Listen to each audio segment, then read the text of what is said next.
C'est dans cette voiture en panne que Baye Daouda Diop, Mamadou Mar et Maïmouna Niang ont été retrouvés morts. Depuis plusieurs jours, ces enfants ont été perdus de vue. Le délégué de quartier révèle que c'est ce mardi, vers 4 heures, que le vigile qui surveille les lieux lui a annoncé la triste nouvelle. J'ai appelé la gendarmerie pour les informer.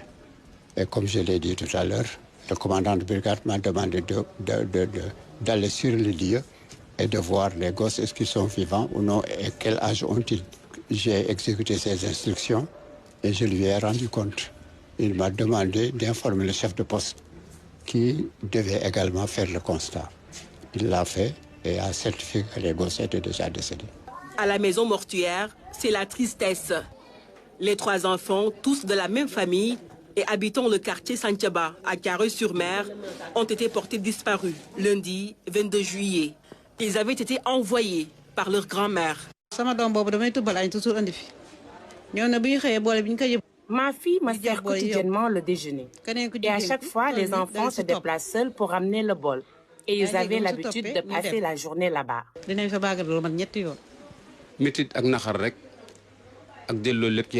Nous sommes vraiment peinés et abattus par ce qui s'est passé. C'est une situation très grave qui a touché tout le quartier. Et en tant que croyants, nous ne pouvons que nous en remettre à Allah.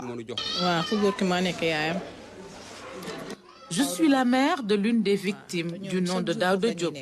Chaque jour, les enfants y passaient la journée. Tous les 2 autres sont mes neveux.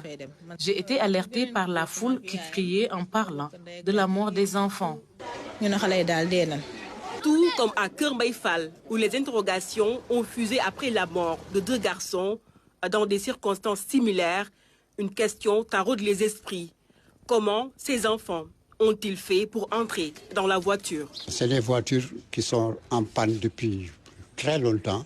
Leurs propriétaires les ont abandonnées ici. Donc les gosses ont l'habitude de jouer.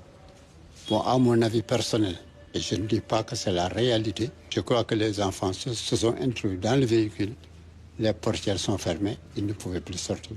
Le propriétaire du véhicule dans lequel les corps sans vie des 3 enfants ont été retrouvés s'est présenté de son propre gré sur les lieux. L'homme a été auditionné par les gendarmes, de même que le vigile qui a découvert les 3 corps. Aux dernières nouvelles, la gendarmerie a ouvert une enquête pour déterminer les circonstances exactes de ce drame. En attendant, beaucoup de Sénégalais souhaitent que les autorités prennent des mesures sur les épaves de voitures souvent abandonnées dans les quartiers.